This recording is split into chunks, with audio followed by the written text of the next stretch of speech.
Bapak Ibu, langsung saja cepat kita Bapak Ibu sebagai PIC tentunya juga harus paham tentang bagaimana cara melakukan pelaporan MESOT gitu ya.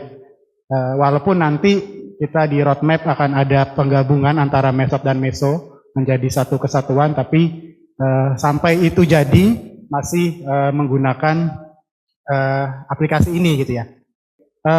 Di sini kalau Bapak Ibu baca gitu ya, kita punya ada dua gitu ya, per BPOM 4 2021 sama petunjuk teknisnya. Jadi sebagai PIC nanti Bapak Ibu harus menguasai dua dasar hukum regulasi tersebut gitu ya. Yang pertama ada 4 kriteria pelaporan gitu ya, yang harus dilaporkan oleh pelaku usaha gitu ya, atau pemegang izin edar ya, nanti tidak terbatas kepada nakes juga gitu ya, dan yang lainnya. Yang pertama adalah pelaporan spontan gitu ya, tapi bukan spontan uhui gitu, bukan ya. Jadi spontan itu apabila memang itu laporan rutin yang harus dilaporkan oleh si pemegang izin edar gitu ya. Berarti nanti dilihat di UKOT-nya, UMKM-nya atau IOT-nya atau impornya saat inspeksi dia punya nggak sistem mutu atau SOP terkait mekanisme pelaporan sesuai per BPOM 4 2021.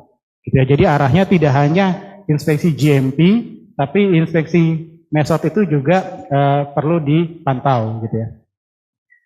Kemudian pelaporan keamanan pasca pemasaran gitu ya. Ini intinya adalah ketika obat tradisional itu baru atau dengan komposisi baru, maka pemegang izin edar itu wajib melaporkan keamanan pasca pemasaran.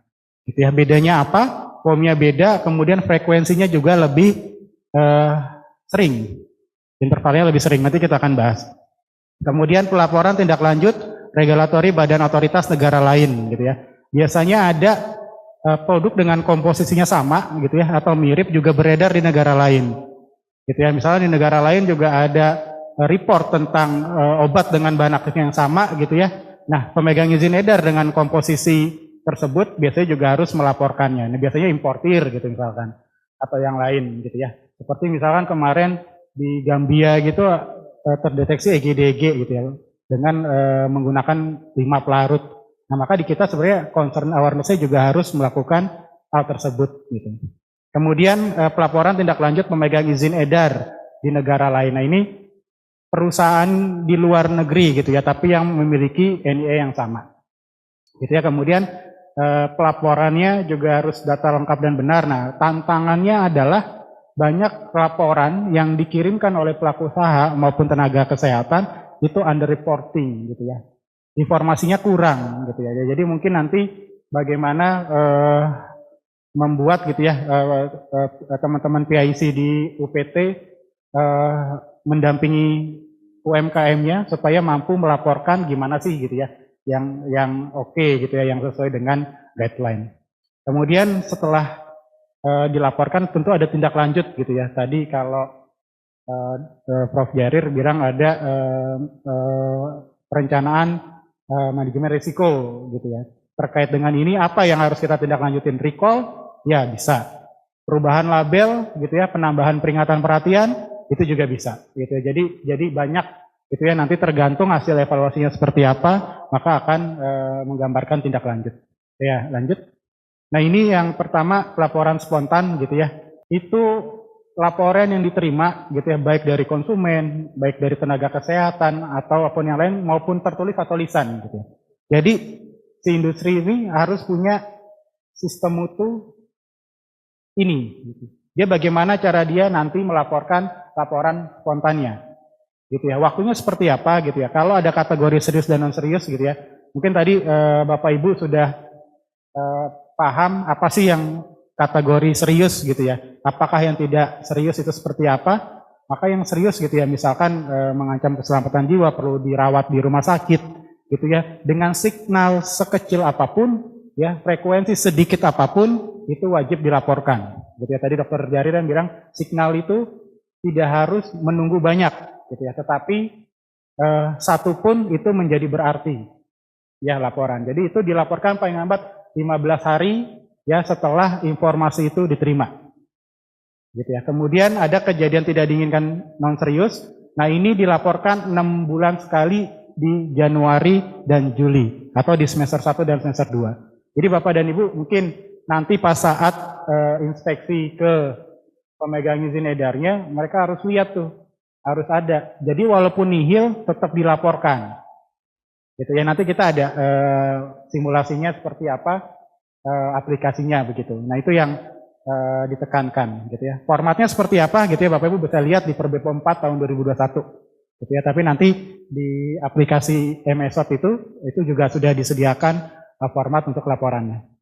Nah, ini gitu ya, supaya laporan itu bisa dinilai, bisa dievaluasi gitu ya, dan tidak under reporting gitu ya, kita punya informasi yang lengkap, maka perlunya penekanan informasi, sosialisasi baik kepada pemegang izin edar atau tenaga kesehatan di wilayahnya, khusus Bapak Ibu yang menjadi PIC gitu ya, beserta dengan tim nantinya.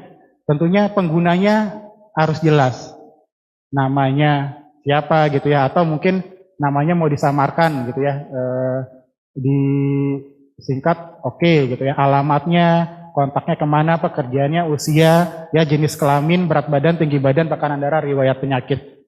Gitu ya. Nah, ini harus jelas gitu ya.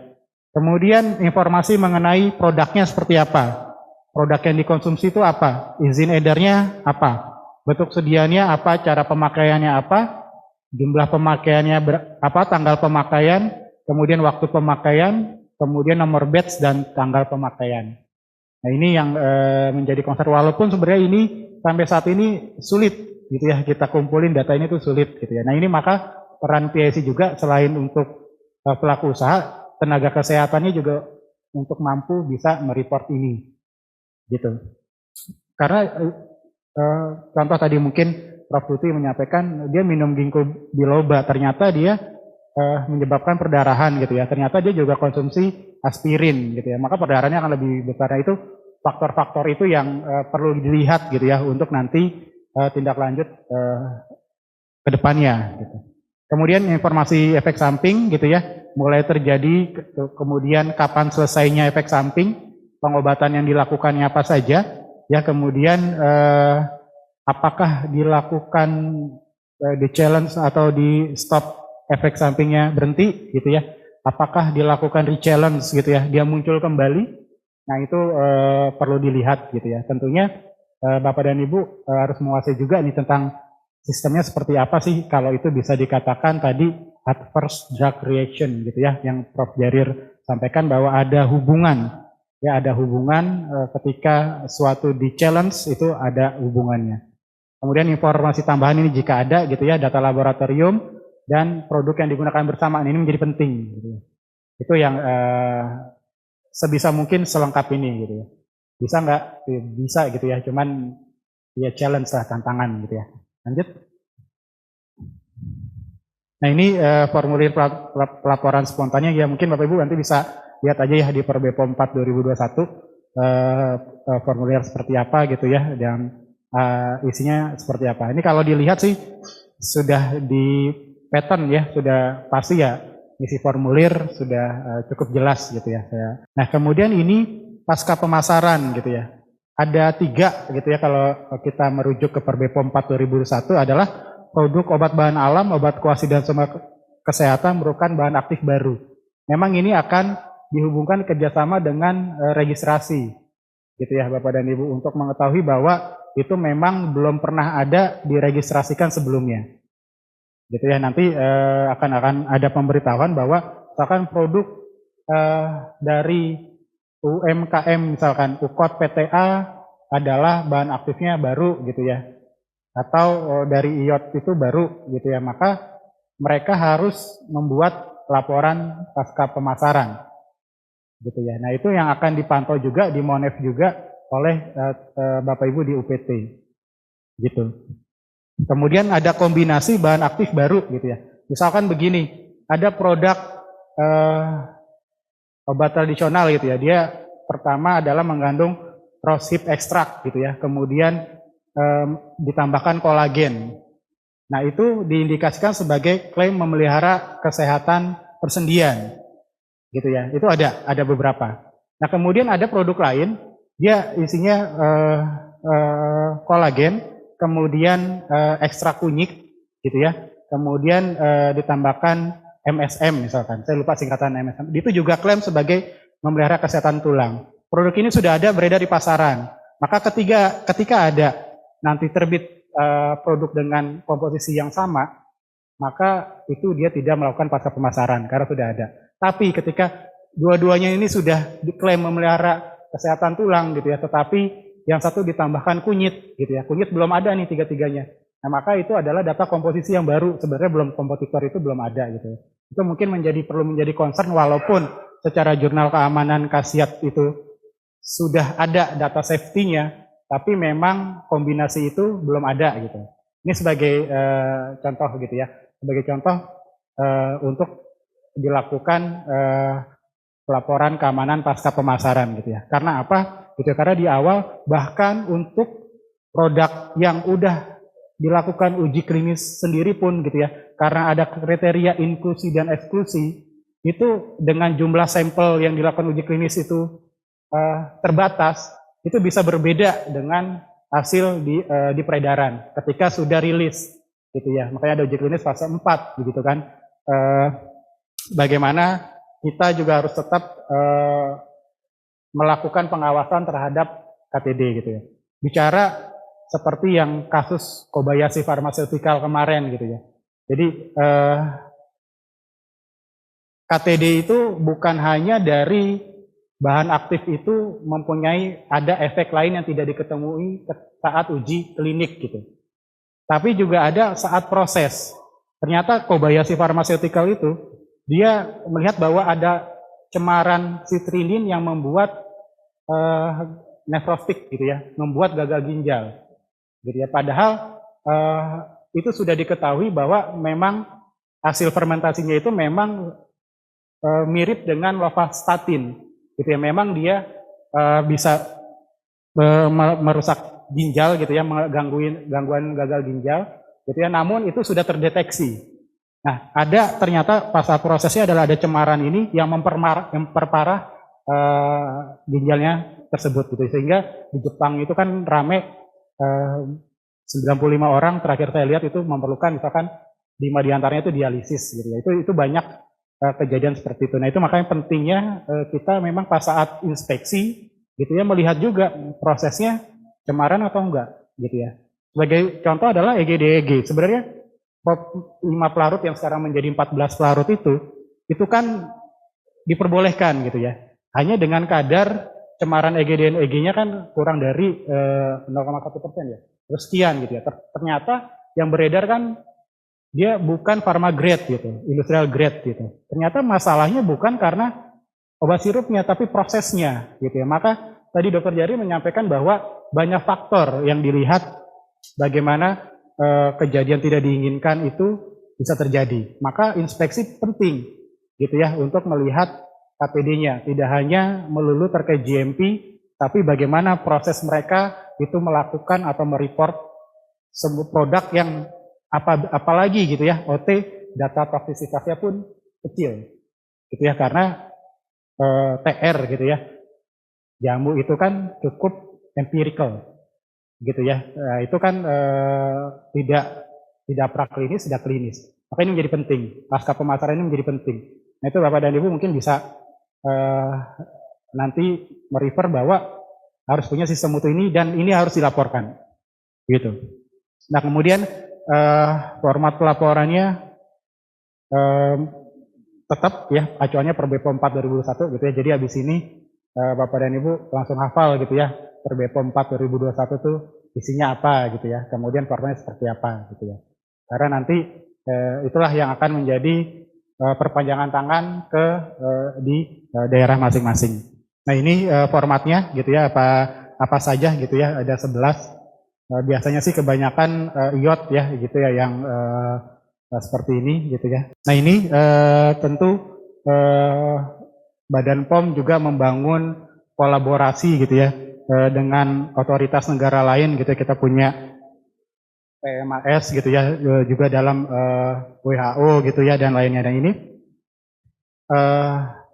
terkadang gitu ya, walaupun Badan POM memang mendapat info itu, maka apabila gitu ya pemegang izin edar gitu ya, atau dengan tenaga kesehatan yang lain itu mendapat informasi gitu ya bahwa produk yang sejenisnya gitu ya, jangankan sejenisnya gitu ya, ada satu pun komposisi yang mirip gitu ya dengan yang di luar yang misalkan dilakukan penarikan, dilakukan KTD gitu ya, nah itu harus segera dilaporkan gitu ya ke melalui MSOT gitu ya.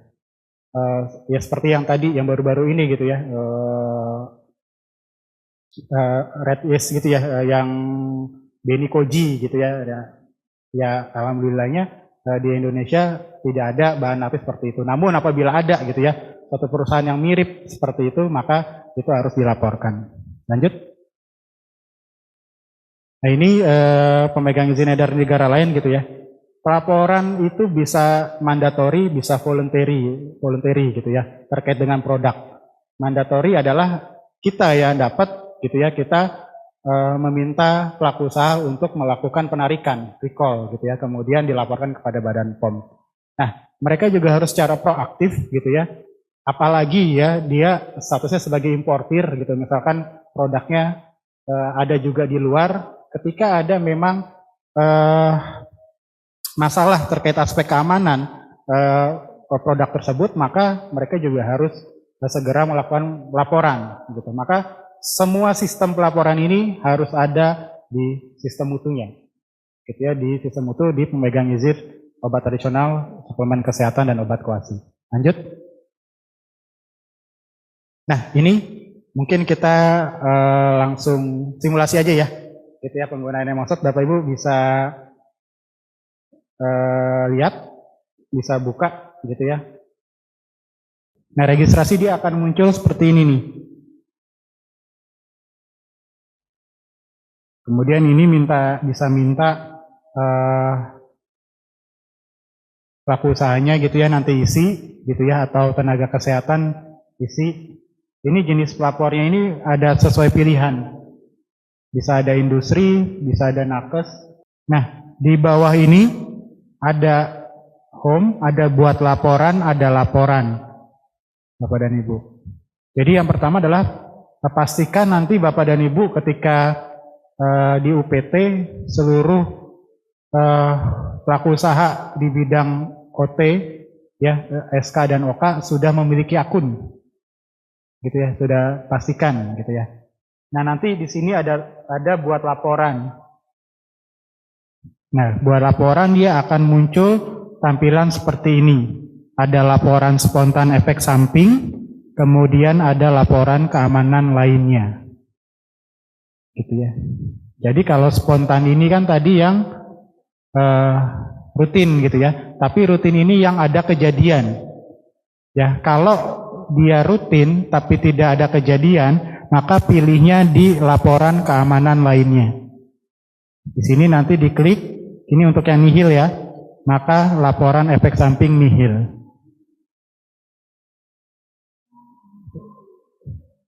Nanti biasanya ketika dia next, nah di sini ada formatnya nih, ini bisa diikutin.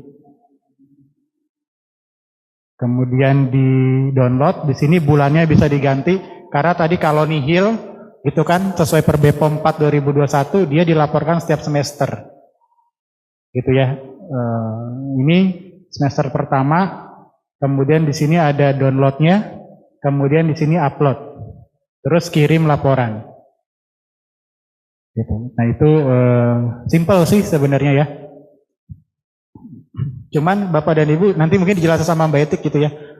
Pastikan bahwa UMKM itu nihilnya bukan ya karena nihil gitu ya. Karena memang dia melakukan dan tidak ada gitu ya. Ada karena tidak melakukan ya udahlah nihil aja gitu ya. Proaktifnya kurang. Gitu ya. Nanti mungkin ditekankan di Bu Etik. Nah ini nihil. Nah kemudian di sini juga ada tindak lanjut regulatori badan otoritas negara lain, tindak lanjut pemegang izin edar, sama laporan keamanan pasca pemasaran, gitu ya. Ini untuk laporan keamanan yang lainnya. Nah, gini, untuk tindak lanjut regulatori badan otoritas negara lain misalkan, itu diisi nama produknya, ya produk di yang sana yang dilaporkan apa, nama perusahaannya. gitu ya, izin edarnya apa, bahan aktifnya apa, kemudian upload. Ya, dari sini dokumen PDF-nya nanti akan di-upload data-data dari yang diperoleh dari otoritas negara lain tersebut. Misalkan ada warning letternya gitu ya, terus ada warning letternya bisa berisi tentang kemasannya seperti apa, izin edarnya siapa, produsennya siapa gitu ya, dan lain-lain. Tindak lanjut pemegang izin edar lain juga sama. Nah ini gitu ya, nama produknya apa, nama perusahaannya apa, nomor izin edarnya apa, bahan aktifnya apa, kemudian ini upload dokumen adalah file-file pendukung gitu ya, file-file pendukung di negara lain. Mungkin UKOT gitu ya akan jarang ya untuk misi ini gitu ya.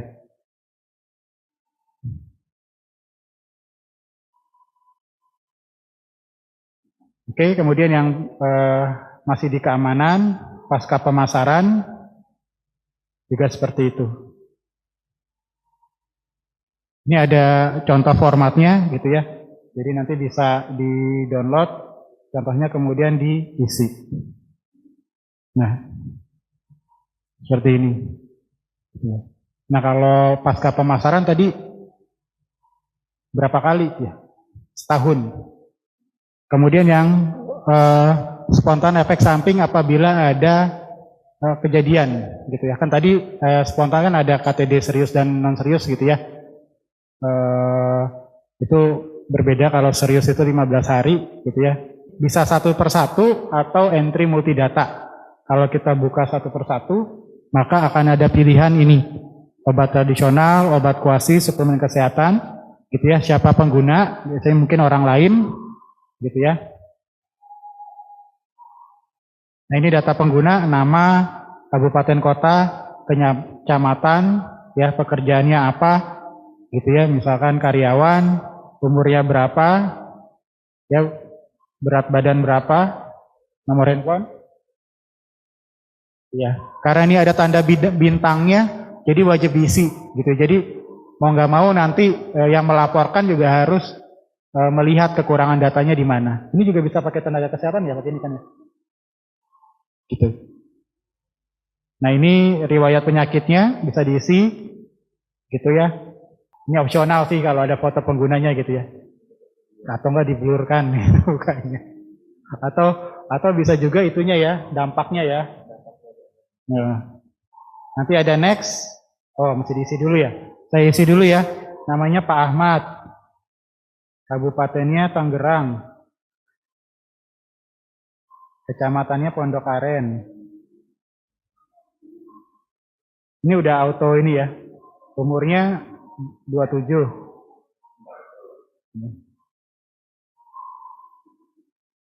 Berat badannya 65. Tingginya 168. Tekanan darahnya dia normal.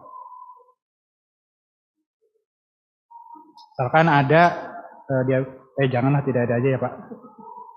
Tidak ada. Ya, ini sebelum penggunaan ya.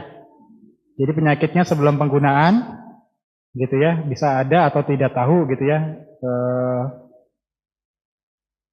Misalkan tidak ada obat yang diminum terkait riwayat penyakit, misalkan rutin minum karena pekerjaannya tinggi, dia minum ranitidin dan omeprazol. Oke.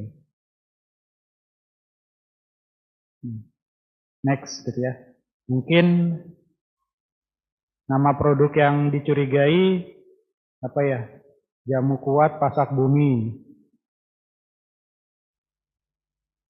Importir PT ABC, nomor izin edar TR, nomor batch AB1234, tanggal kedaluarsanya, bentuk sediaannya kapsul, misalkan panas ginseng.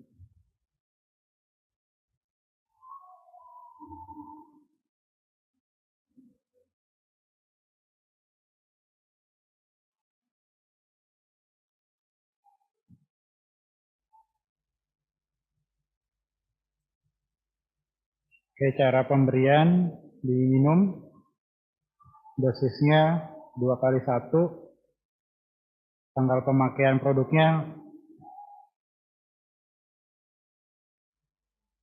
oke, dan durasinya enggak otomatis hari ya.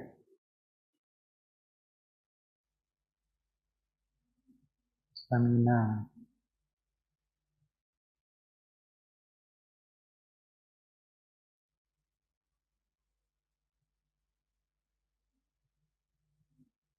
Bahkan kalau dia menggunakan produk obat lain, list tidak atau ya. Kemudian next. Nah, ini bentuk efek sampingnya apa gitu ya.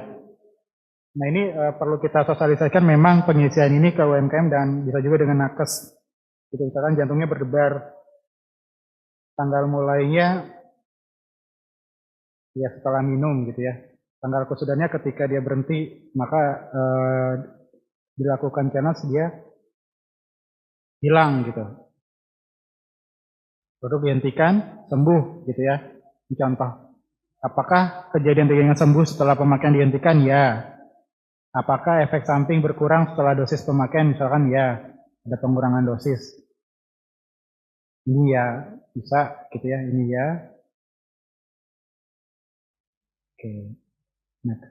Nah, ini selesai. Nah, ini baru terakhir adalah kirim laporan Bapak dan Ibu. Nah, ini sistem yang harus dipahami Bapak dan Ibu sebagai PIC dan UMKM di wilayahnya, bahkan untuk tenaga kesehatan di wilayahnya. Gitu.